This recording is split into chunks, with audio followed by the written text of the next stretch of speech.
চাৰি শতাধিক সমৰ্থকৰ সৈতে আজি বাক্সা জিলাৰ মুছলপুৰত প্ৰাক্তন বিধায়ক হিতেশ বসুমতাৰীয়ে ইউপিপিএল দলত যোগদান কৰে। এই উদ্দেশ্যে আজি মুছলপুৰৰ দুৰ্গা মন্দিৰ প্ৰাংগণত অনুষ্ঠিত হোৱা ইউপিপিএল দলৰ বৃহৎ যোগদান সভাত অংশগ্ৰহণ কৰি মুখ্য কাৰ্যবাহী সদস্য প্ৰমোদ বৰুৱে হাগ্ৰামা মহিলাৰ কঠোৰ সমালোচনা কৰে। বিটিআৰত ইউপিপিএলৰ কাৰ্যকালত শিক্ষা স্বাস্থ্যকে ধৰি বহু উন্নয়নমূলক কাম কৰা বুলি মন্তব্য কৰে। তেওঁ কয় যে বিটিআৰত শিক্ষিত যুৱক যুৱতীসকলে প্ৰশাসনিক সেৱা অভিযন্তা হোৱাৰ বাবে সুপাৰ 50 নামেৰে এক আঁচনি ৰূপায়ণ কৰা হৈছে। গ্ৰামাঞ্চলত যুৱক যুৱতীসকলে ক্ৰীড়াৰ ক্ষেত্ৰত খোজ দিয়াৰ বাবে উন্নত মানৰ ষ্টেডিয়াম নিৰ্মাণ কৰা হৈছে। অঞ্চলটোত শান্তি স্থাপন কৰাৰ বাবে দলে কাম কৰি আহিছে। বিটিআৰ চুক্তি হোৱাৰ পৰাই অঞ্চলটোত শান্তি স্থাপন হৈছে। হাগ্ৰামা মহিলাৰ শাসনত হত্যা হিংসাই আগুৰি ধৰিছিল বুলি মন্তব্য কৰে। মুখ্যমন্ত্ৰী হিমন্ত বিশ্ব শৰ্মাৰ কাৰ্যকালত এতিয়া অসমৰ কোনো এটা অঞ্চলতে অশান্তিয়ে বিৰাজ কৰা নাই বুলি মন্তব্য কৰে। বিটিআৰত উন্নতি হ'বলৈ হ'লে সকলো আঞ্চলিক দলে একত্ৰিত হ'ব লাগে বুলি বিভিন্ন পক্ষৰ পৰা অহা প্ৰস্তাৱৰ প্ৰতি সঁহাৰি জনাই হাগ্ৰামা মহিলাৰ ওচৰত যোৱা হৈছিল যদিও তেওঁ বিটিআৰৰ মুখ্য কাৰ্যবাহী সদস্য পদ দিব লাগে বুলি চৰ্ত আৰোপ কৰাৰ বাবে একত্ৰিত নহ'ল। যাৰ বাবে বিপিএফৰ নেতাসকলে তেওঁৰ এই কাৰ্যত ক্ষুণ্ণ হৈ দল ত্যাগ কৰি ইউপিপিএল দলত যোগদান কৰি অঞ্চলটোৰ উন্নতিৰ হকে কাম কৰিব খুজিছে। আগন্তুক নিৰ্বাচনত বাক্সা জিলাৰ প্ৰতিটো সমষ্টিতে দলে অনাহায়ে জয়ী হ'ব পাৰিব বুলি নিশ্চিত। হাগ্ৰামা মহিলাৰীয়ে এতিয়া দিশহাৰা হৈ আবুল তাবুল বকিবলৈ ধৰা বুলি কটাক্ষ কৰে। প্ৰাক্তন মন্ত্ৰী চন্দন ব্ৰহ্ম আৰু প্ৰাক্তন উপ মুখ্য কাৰ্যবাহী সদস্য শাম্ফা বৰগোহাঁইয়ে নিজ নিজ ভাষণত হাগ্ৰামা মহিলাৰ কঠোৰ সমালোচনা কৰে। মুছলপুৰ জিলা সমিতিৰ সাধাৰণ সম্পাদক দয়াল শৰণীয়াই আঁত ধৰা আজিৰ এই সভাতে প্ৰাক্তন বিধায়ক হিতেশ বসুমতাৰীয়ে 314 গৰাকী সমৰ্থকৰ সৈতে আনুষ্ঠানিকভাৱে ইউপিপিএল দলত যোগদান কৰে। আজিৰ এই অনুষ্ঠানত বিধায়ক ভূপেন বড়ো, MCLA মন্টু বড়ো, প্ৰাক্তন বিধায়ক চন্দী বসুমতাৰী, প্ৰাক্তন MCLA মাখন স্বৰ্গীয়াৰী, দলৰ কেন্দ্ৰীয় সাধাৰণ সম্পাদক ৰাজু নাৰ্জাৰী, শব্দ ৰাভা আদি উপস্থিত থাকে।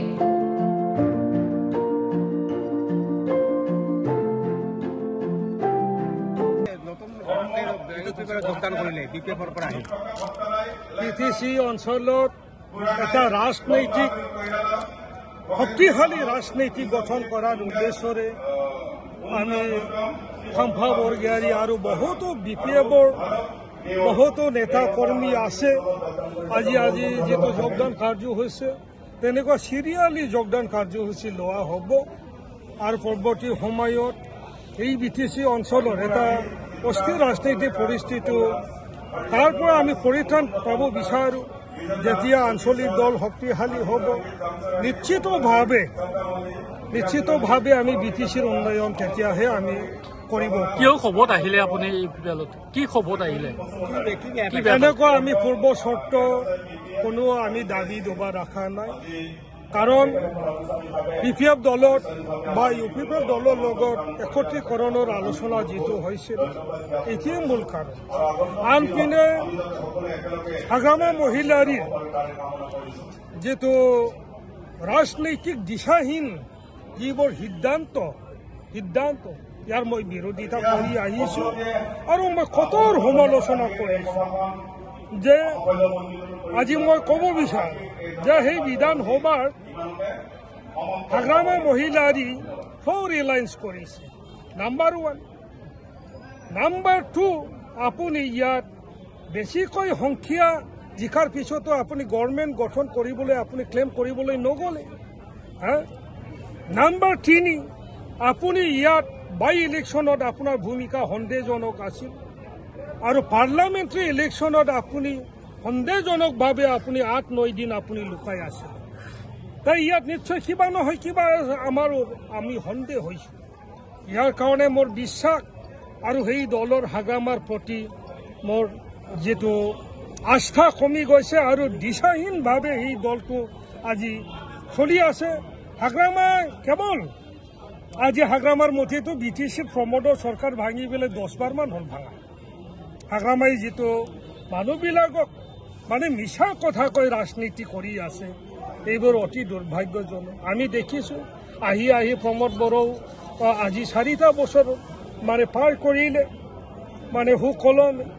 কিন্তু হাগ্ৰামাৰ কথাৰ কোনো মূল্য নাই। আৰু বাই ইলেকশ্যন বুলি কওঁতে বহুতো ইলেকশ্যন গ'ল। একেতে কিছুমান ক্ষেত্ৰত দলৰ কোনো সিদ্ধান্ত গ্ৰহণ নকৰে দলৰ আলোচনা নকৰাকৈ CWC PMB দিশৰ কমিটিৰ আলোচনা নকৰাকৈ একেদে নিজাববীয়াকৈ কথাইখিনি সিদ্ধান্তৰ ওপৰত গ্ৰহণ কৰিছিল এই ক্ষেত্ৰত মই প্ৰশ্ন কৰিছোঁ আৰু বিবাদটো মোৰ সংঘাতটো এই ক্ষেত্ৰতো হাগ্ৰামাৰ লগত যোগদান কৰিলে আগতো মই প্ৰমোদ বড়োহঁতৰ নেতৃত্বতে মই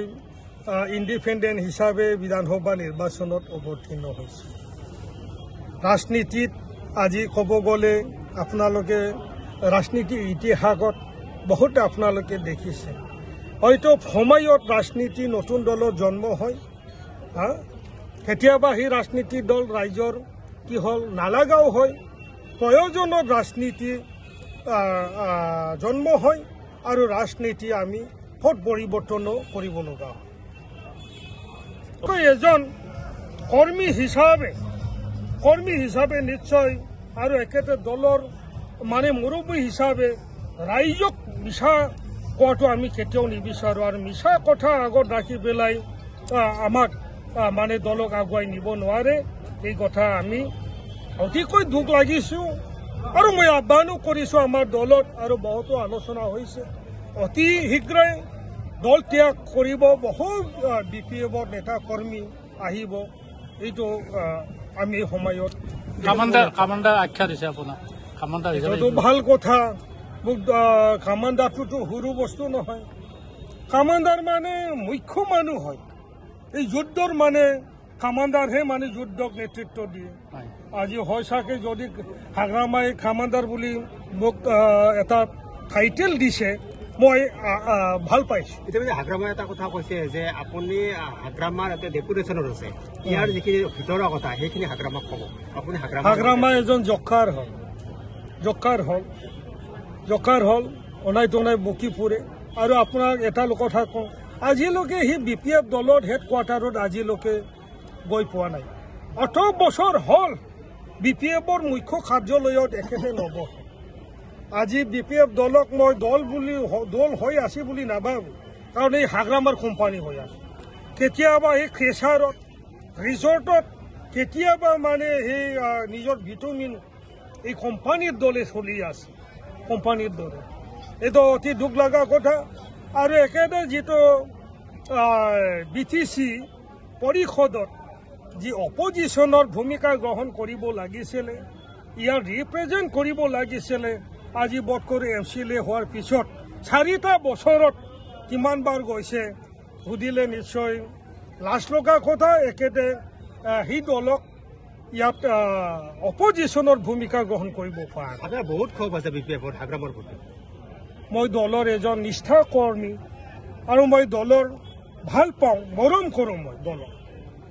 আজি আমি দলক মৰম কৰাৰ কাৰণে আজিও আমি এই বহু বছৰ ধৰি আমি BPF দলৰ কাম কৰি আছোঁ আৰু যথেষ্ট দলত মানে আমাৰ ভীতিও আছিলে গতিকে এনেকুৱা দিশাবিহীন একদম মানে ৰাজনীতি কৰাৰ কোনো হেৰি নাই আমি কি কৰিব বিচাৰিছে হাগ্ৰামাৰ কথা কিমান যুক্তিপূৰ্ণ সেই কথাবোৰ আমি এনালাইজ কৰিছোঁ আপুনি ইয়াৰ প্ৰিয় নেতা BPFত যোগদান কৰি আছে আজি আমাৰ UPPL দলত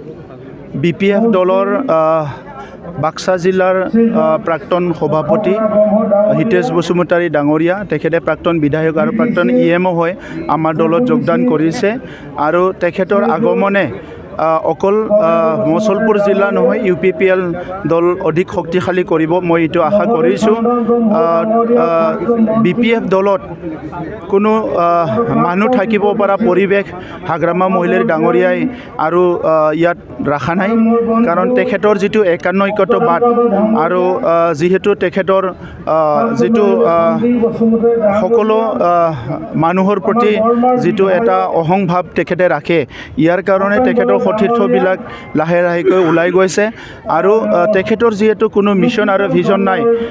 দলৰ কাৰণে কি কৰিব ৰাইজৰ কাৰণে কি কৰিব সকলো আজি হতাশ হৈছে তো সেইকাৰণে সকলো UPPL দললৈ চবে আহিছে আৰু BPF দলক লাহে লাহেকৈ চবে এৰি দিছে তো সেইকাৰণে আমি আশা ৰাখিছোঁ যেনেকৈ আমি যোৱা 4টা বছৰত প্ৰধানমন্ত্ৰী নৰেন্দ্ৰ মোদী ডাঙৰীয়াৰ আশীৰ্বাদত আমাৰ অসমৰ মুখ্যমন্ত্ৰী ডাঙৰীয়া ডক্টৰ হিমন্ত বিশ্ব শৰ্মা ডাঙৰীয়াৰ যিটো এটা ভিজনাৰী এটা চিন্তা আমি একেলগে আগবাঢ়ি আছোঁ অনাগত দিনত আমি UPPL দলক শক্তিশালী BTR অঞ্চলৰ 35 লাখ জনসাধাৰণক আগুৱাই নিয়াৰ লগতে এই অঞ্চলৰ শান্তি সম্প্ৰীতি নিৰাপত্তা চিৰস্থায়ী কৰাৰ কাৰণে আমি কাম কৰিব পাৰিম চাওক হাগ্ৰামা মহিলাৰী ডাঙৰীয়াৰ এইটো স্বভাৱে হয় আজিৰ কথা নহয় গতিকে হাগ্ৰামা মহিলাৰ ডাঙৰীয়াৰ নামটো লৈ পেলাই তেখেতৰ কথাবিলাক কৈ পেলাই আৰু আমি সময় নষ্ট কৰিব নালাগে কাৰণ অলৰেডি আমাৰ অঞ্চলবিলাক বহুত পিছ পৰি আছিলে আমি এতিয়া কামতহে মনোযোগ দিব লাগে তেনেকুৱা নেতা আগতো আহিছে গৈছে আৰু হাগ্ৰামা মহিলাৰীয়ে নিজে প্ৰমাণ কৰি দিলে তেখেতে যে এজন ভাল সামাজিক নেতা নহয় বা ৰাজনীতিক নেতা হ'ব নোৱাৰে তেখেতৰ কোনো মিছন ভিজন নাই তেখেতে মানুহৰ কাৰণে ভাল চিন্তা কৰিব নোৱাৰে এইটো ইতিমধ্যে হাগ্ৰামা মহিলাৰী নিজৰ কথা বাৰ্তা কাম কাজেদি প্ৰমাণ কৰি দিছে গতিকে আজি BTR অঞ্চলৰ ৰাইজে তেখেতক তেখেতে নিজে কৈছে 2 লাখ টকা দিব লাগে এপ্লাই কৰিব লাগে গতিকে সেইটো এটা ডাঙৰ মাৰ্কেট ৰাজনীতিৰ নামত ডাঙৰ এটা বেপাৰ চলাইছে দেখা নাই আপোনালোকৰ নিউজতেতো বজাই আছিলে যে 2 লাখ টকা দিব লাগে এপ্লাই কৰিব লাগে চ' 2 লাখ টকা দি এপ্লাই কৰা না বিজেপিয়ে কৈছে না কংগ্ৰেছে কৈছে না কোনোবা অসম ভাৰতৰ কোনোবা ডাঙৰ দলে কৈছে কোনোটো কোৱা নাই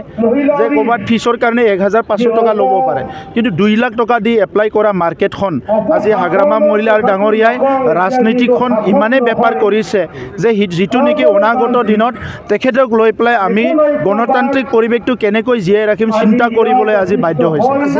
কৈছে যিসকল BPFৰ নেতাই UPPL যোগদান কৰিলে তেওঁলোকৰ লগত কিবা আলোচনা আছে নেকি যে তেওঁলোকক পৰৱৰ্তী সময়ত বিভিন্ন দায়িত্ব দিয়া হ'ব চুক্তি আছে নেকি তেওঁলোকৰ কাৰ লগত চুক্তি যিসকলে BPFৰ যোগদান কৰিলে তেনেকুৱা কোনো চুক্তি নাই আৰু চুক্তিৰ দৰকাৰো নাই তেখেতসকলে আগতে এজন নেতা আছিলে সংগ্ৰাম তেখেতসকলৰ নেতৃত্ব দিছিলে গতিকে আজি তেখেতসকলে কথাটো বুজি পেলাই আমাৰ দলত আহিছে গতিকে তেখেতসকলক কোনোবাই কিবা দিব লাগে আনিব লাগে কিবা এছুৰেঞ্চ কৰিব লাগে তেনেকুৱা পৰিৱেশ নাই তেখেতসকলে নিজে আমাৰ দলত আহিছে আমি তেখেতসকলক আদৰি জনাইছোঁ উন্নত কৰাৰ কাৰণে বিভিন্ন ধৰণৰ আঁচনি গ্ৰহণ কৰিছে আপুনি ইয়াৰ ভিতৰত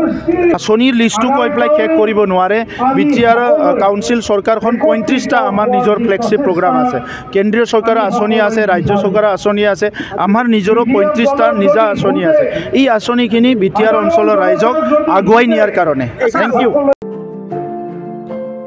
বাক্সাৰ পৰা Niren Kumar Sharma report global ND 24/7